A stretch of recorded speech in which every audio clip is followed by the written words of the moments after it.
Everyone, good morning. কেমন আছেন সবাই? আশা করছি সবাই খুব ভালো আছেন, সুস্থ আছেন, আর আমরাও বেশ ভালো আছি। আমার আজকের আরও একটি নতুন ব্লগে আপনাদের সবাইকেই স্বাগত জানাই। আজ বুধবার আর এখন সকাল 7:30-8টা মতো বাজে। আর এখন থেকেই আমি আমার আজকের ব্লগটি শুরু করছি। আশা করছি আমার আজকের ব্লগটি আপনাদের ভালো লাগবে। আর হ্যাঁ বন্ধুরা, ব্লগটি স্কিপ না করে পুরোটি দেখার অনুরোধ রইল আপনাদের কাছে। সকালবেলা বাসি কাজ সমস্ত কমপ্লিট করে ফেলেছি। আর তারপরে এই যে সবজিটা অল্প কেটে দিচ্ছি। সমস্তটা আমি কাটবো না, আসলে ঠাকুমার সবজি কাটতে একটু দেরি হয়, তো সে কারণে আর কি লাউটা আমি কেটে দেবো। লাউটা কাটতে একটু বেশি দেরি হয় ঠাকুমার, তো সেই জন্যই ওইটা কেটে দিচ্ছি। আর মিষ্টুকে ওদিকে অঙ্কগুলো দিয়েছিলাম, তো ওগুলো সমস্তটাই ভুল করেছিল, তো বললাম যা তুই আগে অঙ্কগুলো ঠিক করে কর, আর শুধু উঠে যাব এরকম বলছে, পড়বে না বলছে। তো সেই জন্যই বললাম অঙ্কগুলো করগা, তারপরে উঠবে। তো এই যে দেখুন লাউগুলো কেটে নিলাম, আর কিছু কাটবো না। এদিকে আলু ভাজার জন্য আলু ভাজা কেটে রেখেছি, তো এগুলো আজকে অল্প করে আলু ভাজা করে নেব। আর আসলে আজকে সমস্ত কাজকর্ম আমি করলাম, আর এদিকে মা আর কাকিমা মিলে ময়লা দিচ্ছিলেন, আর সে কারণেই সকালের বাসি কাজকর্মগুলো আমি করলাম। আমি মাকে বলছিলাম যে দেবো, কিন্তু মা বললো যে তোমাকে আর দিতে হবে না, তো তোমার কাকিমা যখন দিচ্ছি তুমি তাহলে ওই কাজগুলো করে দাও, তারপরে খাওয়া দাওয়া করে নেব। আর এই যে ওদিকে আমার আলু ভাজা করা হয়ে গেছে, আর মায়েরও অল্পখানি আছে যেটা বাকি রয়েছে, মা দিয়ে দিচ্ছেন। তো ওটা দিয়ে দেওয়ার পরে আমরা খাওয়া দাওয়া করে নিয়েছিলাম, আর তারপরে এই যে বাসনগুলো নিয়ে চলে এসেছি। তো ওই বাড়িতেই খাওয়া দাওয়া করে পরে এলাম। আর এই যে এটাতে রুটি করা হয়েছিল, তো ওই বাটিটা একটু ভিজিয়ে রাখলাম, একটু পরে আর কি ওটা মেজে নেব। প্রথমে এই বাসনগুলো মানছি, ততক্ষণকে ওটা একটু ভিজে যাবে, নয়তো রুটির দাগ তো ছাড়বে না, অনেকক্ষণ ধরে ঘষতে মাজতে হবে। একটু নরমে গেলে কি খুব একটা মাজতে হয় না, তো সে কারণে ওটা একটু জল দিয়ে রাখলাম। আর তারপরে এই যে কেটলিটাও ভালো করে ধুয়ে নেব। বিকালবেলা যখন চা করা হয় তখন কেটলিটা জল দিয়ে ধুয়েই রাখা হয়, কিন্তু সকালবেলা চা করার পরে তো মায়ের জন্য চাটা থাকে, তো মুড়ি খাওয়ার সময় এই যে মা চাটা খেয়ে নেয়, আর তখনই কেটলিটা নিয়ে চলে আসি। আর তারপরে সকালবেলা কিন্তু কেটলিটা ভালো করেই মাজা ধোয়া করে নিই।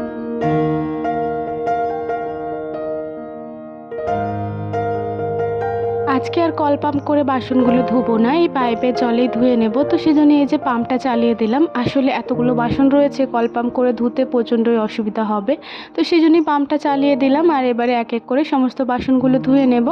আর বাসনগুলো মাই ওই ধারে রেখে আসবে, আমি আর ওই বাড়ি যাব না। আপনারা তো জানেনই, বাসনগুলো ধুয়ে দেওয়ার পরে আমি মাকে দিয়ে দিই। আর এদিকে দেখুন আমাদের পাইপটাতে কত জল বের হচ্ছে, একদম পুকুরের মতো হয়ে যাচ্ছে এখানে। আসলে প্রচণ্ড জল বের হয় জানেন পাইপের থেকে আমাদের।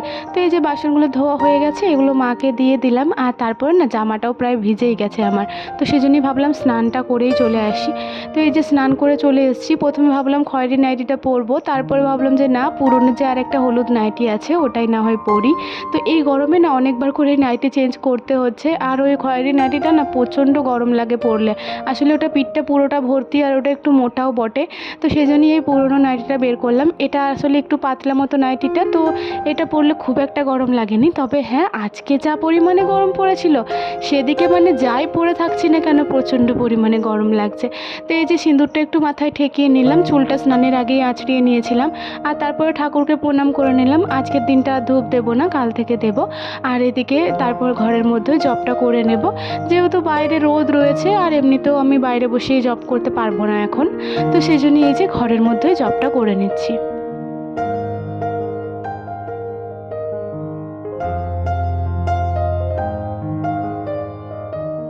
আজকেও স্নান করার সময় কিছু জামা কাপড় কেচেছিলাম। জামা কাপড় বলতে বিছানার চাদর টাদর এগুলোই কেচেছিলাম, প্রচণ্ড নোংরা হয়েছিল, আর ওতে করে শুয়ে থাকতে আরোই গরম লাগছিল, তো সে কারণেই ওগুলো কাচা ধোয়া করে নিয়েছি। আর তারপরে ভাবলাম আজকে বাইরেটাতেই মেলে দিই। আসলে আগের দিন ছাদে মেলেছিলাম, তার কারণ এই তারাটাতে সেরকম জায়গাও ছিল না, আবার এই তারাটা অনেকটা নিচেতে নেমে গেছিলো, তো সে কারণে জিনিসপত্রগুলো যেন একদম যে জামা কাপড়গুলো মেলছি, যেগুলো একটু বড় বড় জামা কাপড়, সেগুলো একদম নিচেতে ঠেকে যাচ্ছিলো, তো সে কারণে আর কি ওপরে মেরেছিলাম। কিন্তু আজকে সকালবেলা কাকু এই তারটা একটু ওপর দিকে তুলে দিয়েছে, তো সেজন্যই দেখুন অনেকটা উপরে হয়ে গেছে, সে কারণেই আজকে জামা কাপড়গুলো বাইরেটাতেই মেলে দিচ্ছি। তো এই যে দেখুন এক এক করে সমস্তটাই মেলে দিচ্ছি। তো ওই সাইড দিকে বিছানার চাদরটা মেললাম, কারণ এদিকে সেরকম আর জায়গা নেই, এখনও তো অনেকগুলোই জামা কাপড় রয়েছে। তো বাসি নাইটি তো দুটো আছে, তো সেগুলো কেচে দিয়েছি। আসলে প্রচণ্ড পরিমাণে গরম করছে জানেন রাত্রেবেলা, তো সে কারণে নাইটিটা রাত্রে যেটা পরছি সেটাও ভিজে যাচ্ছে। আর এদিকে দেখুন এমন হাওয়া দিচ্ছে, বালিশের কভারগুলো সব উড়ে উড়ে চলে যাচ্ছে। আসলে এগুলো একটু হালকা, তো সে কারণেই এগুলো হাওয়াতেই উড়ে চলে যাচ্ছে। তাই তাই ভাবলাম ক্লিপগুলো একটু এঁটে দিই, নয়তো এগুলো আবার উড়ে উড়ে পড়ে যাবে, তো আবার এগুলো আমাকে ধুতে হবে, তো ডবল পরিশ্রম করতে হবে। তো সে কারণে এই যে ক্লিপ দিয়ে এঁটে দিলাম, এবারে আর উড়বে না। আর বিছানার চাদরটা অনেকটা বড়, তো সেটা আর উড়বে না। জামা কাপড় সমস্তটা মেলে দিলাম আর তারপরে ঘরের মতো চলে এলাম। তো প্রচণ্ড রোদ দিয়েছে, তো একটুতেই না ঘাম দিয়ে দিচ্ছে। এই মাত্র স্নান করলাম, তবু এতটাই গরম করছে যে কি বলবো আপনাদের, মানে মুখে হাতে পায়ে সমস্তটাই যেন ঘামে ভর্তি হয়ে গেছে। রুমের মধ্যে এসে হাত মুখটা একটু ভালো করে মুছে নিলাম আর তারপর না জানালাগুলো লাগিয়ে দেবো, এরপর একটু শোবো। তো জানালার থেকে লাইটটা চোখের মতো পেলে না সেভাবে শোয়া হয় না। আর তারপরে এই যে পর্দাটাও দিয়ে দিলাম, এটা একটা পর্দা দেওয়া আছে, তো তাই কেমনই একটা দেখতে লাগছে। ডবল করে পর্দাটা দিলে দেখতে খুবই ভালো লাগবে, তাই না? তো দেখবো পরে যদি পারি তো ওটা নিয়ে নেব আর একটা করে পর্দা। তো এই যে এবার একটু শোবো, কারণ অনেকটাই ক্লান্তি লাগছে, তো একটু রেস্ট করব। ওই মুহূর্তে বেশ কিছুক্ষণ শুয়েছিলাম, সেরকমভাবে ঘুম হয়নি। আর তারপরে খাওয়া দাওয়া করে এসে তো ঘরের মধ্যে বসেছিলাম। এতটা পরিমাণে গরম করছিল যে সেটা বলে বোঝানো সম্ভব নয়। মানে আমার মনে হচ্ছিল এরপর আমি শেষ হয়ে যাব, আর মানে বাঁচতে পারবো না, এতটাই গরম লাগছিল। ভেতরটা পুরো মনে হচ্ছে আমার শুকিয়ে যাচ্ছে, এমনটাই লাগছিল। তো বিকালবেলা উঠলাম, উঠে পরে এই যে একটু জামা কাপড়গুলো মা তুলে রেখেছিল ওপরটাতে, তো সেটাই চেয়ারের মতো রাখলাম। ঘর দুয়ার সমস্তটাই ঝাড় দিয়ে দিই, তারপরে জামা কাপড়গুলো গুছিয়ে নেব। তো এখানে বিছানাটা একটু টান টান করে পেতে নিচ্ছি। সকালবেলায় তো বিছানাটা চেঞ্জ করেছি, কভারগুলো কেচে দিয়েছি যেগুলো পাতা ছিল, আর যে কাঁচা কভারটা ছিল আগেরবারে যেটা কেচে রেখেছিলাম, তো সেটাই এই যে পেতে দিয়েছি। এরপর বেশ ভালো লাগছে দেখতে। তো সেরকমভাবে তো নোংরা হয়নি, তবুও একটু কুচকে কুচকে গিয়েছিলো, তো ওটা একটু টান টান করে পেতে দিলাম আর তারপর ঝাড়ুটা দিয়ে একটু ঝেড়েও দিলাম। আর তারপরে এই যে বালিশগুলো জায়গার জিনিস জায়গায় রেখে দিচ্ছি, আর যে কাঁথাটাও নামিয়ে রেখেছিলাম ওই কাঁথাটাও ওই পাশে রেখে দেব। আর এদিকে পর্দাটাও দেখছি একটু এলোমেলো হয়ে গেছে, তো একটু গুছিয়ে পরে ওখানেই রেখে দিলাম।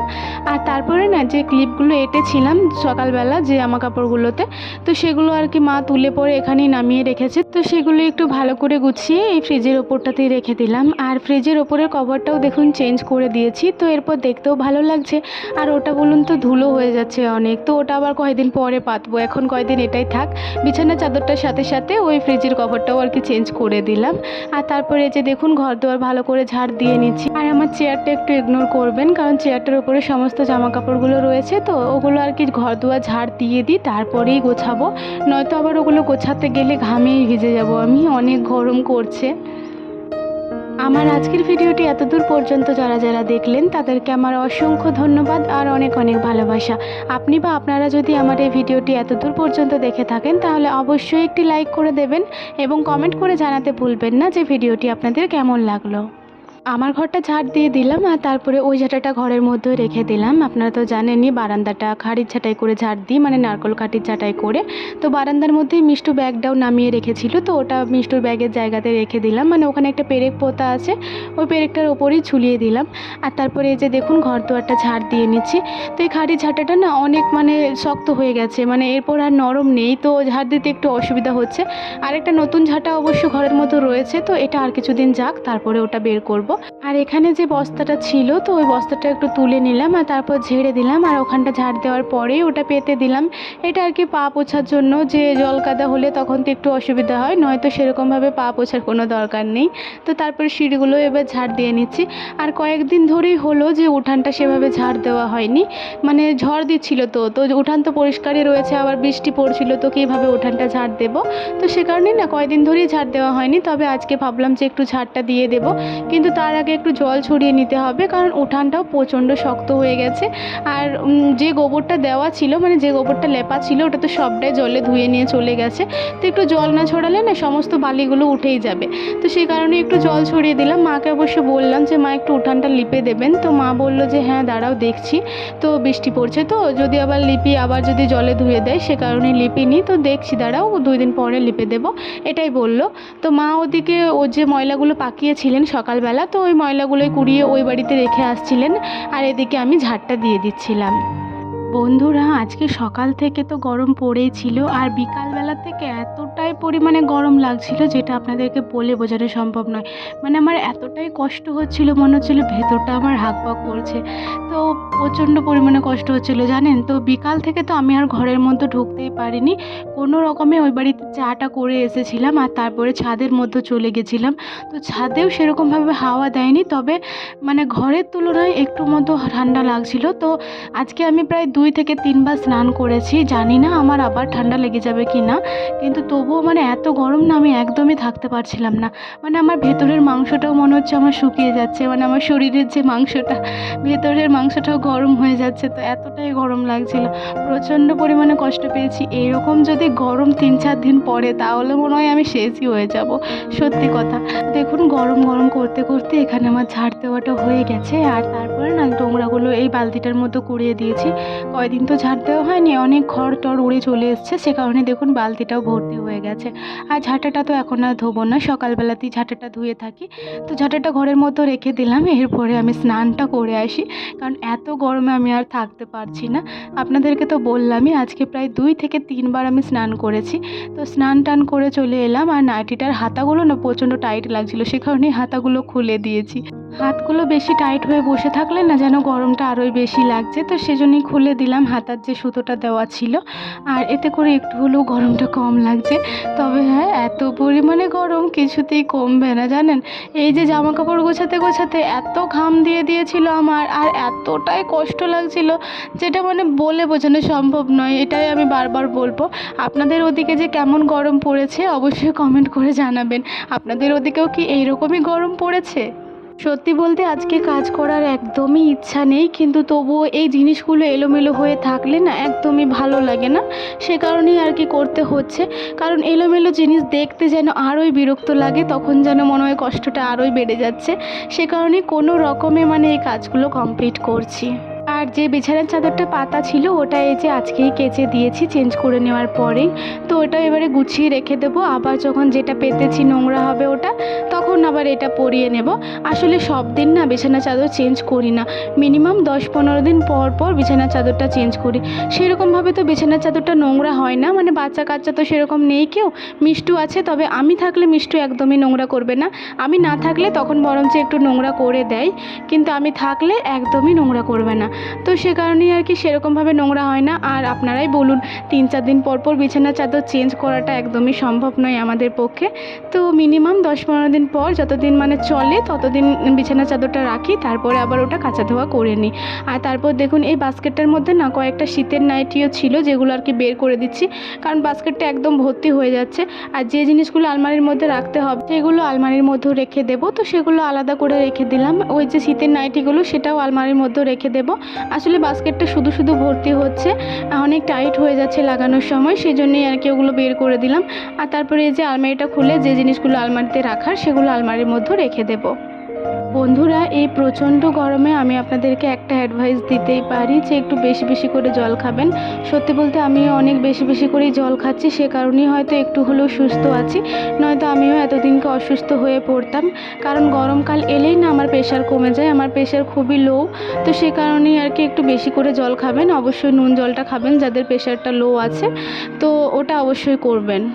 গরমের কারণে রাত্রে দিনে সেরকমভাবে একদমই ঘুম হচ্ছে না, সকালবেলাতে একটু ঘুমটা লাগছে কিন্তু ভোরবেলাতেই তো উঠে পড়ি, সে কারণে না শরীর মন একদমই ভালো নেই, প্রচণ্ড ক্লান্তি ক্লান্তি লাগছে সব সময়েই। তো এই যে সমস্তটাই গুছিয়ে রেখে দিলাম, আর তারপরে অল্প কটা নিমকি নিয়ে ছাদের মধ্যে চলে গিয়েছিলাম। ছাদটাও কিন্তু প্রচণ্ড গরম রয়েছে, তবুও ঘরের তুলনায় একটু ঠান্ডা লাগছে। ছাদের দৃশ্যটা দেখতে সুন্দর লাগলেও প্রচণ্ড গরমের কারণে একদম অস্বস্তি অস্বস্তি লাগছে। তো এই যে কোনো রকমের ছাদের মধ্যেই এখন বসে থাকি কিছুক্ষণ, তারপর ওই বাড়িতে চা করে এসে আজকে তো ছাদেই পুরো সন্ধ্যাটা কাটিয়ে দিয়েছিলাম। তাহলে চলুন আমার আজকের ভিডিওটিও এখানে শেষ করে দিচ্ছি। ভালো লাগলে একটি লাইক করে দেবেন এবং সাবস্ক্রাইব করে আমার ছোট্ট চ্যানেলটির পাশে থাকবেন। আবারও দেখা হবে কালকে একটি নতুন ভিডিওর সাথে। ততক্ষণের জন্য সবাই ভালো থাকুন, সুস্থ থাকুন আর সাবধানে থাকুন।